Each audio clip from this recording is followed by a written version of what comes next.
ខ្លាមានចរិតលក្ខណៈកាយសាហាវដេញចាប់ខំហែសត្វតូចតាមច្បាប់ព្រៃភ្នំដំរីងៀបធំមៀតធំតែចិត្តស្លូតស្ងប់មិនបៀតបៀនអ្នកណារស់ដល់ដោយមេត្តាចោលដើរខំគេទាំងសត្វនិងមនុស្សកាន់ចងពពេញល្បិញក៏លពុនបោកប្រាំងសត្វមានចរិតផ្សេងតាមធម្មជាតិបង្កើតតែមនុស្សមានបញ្ញាចេះគិតដឹងល្អក្រមនុស្សឬប្រទេសណាបើស្រឡាញ់យុត្តិធម៌គោរពសិទ្ធិ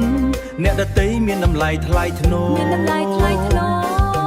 ចេះដឹងខុសត្រូវមិនឆ្លៀនពៀនគេរូបសន្តិភាពពិភពលោកគោរពបើសាងអំពើអាក្រក់លួចឆក់ប្លន់គេឈ្លានពានដីធ្លីបំផ្លាញសេចក្តីសុខទង្វើខុសច្បាប់មនុស្សលោភថ្កោលទោសឈ្មោះជាចារីគ្មានអ្នកណារាប់អានអំណាចធំបើគ្មានធម៌ចុងក្រោយនៅតែបរាជ័យទ្រព្យសម្បត្តិបើបានដោយប្លន់មិនអាចទិញកិត្តិយសបានឡើយអ្នកស្រឡាញ់សង្គ្រាមបង្កត់ទោសគ្មានស្បើយនោះទាំងផែនដីស្អប់ពើមអំពើហិង្សាអ្នកស្រឡាញ់យុត្តិធម៌ទួក្រក៏មានតម្លៃលោកគោរពដោយសេចក្តីថ្លៃថ្នូរផែនដីចក្រវាលសង្គមដាក់ទោសចំពោះអ្នកបង្កសង្គ្រាមឆ្លៀនពៀនអ្នកតម្លៃចារីគ្មានតម្លៃពិភពលោកស្អប់ពើ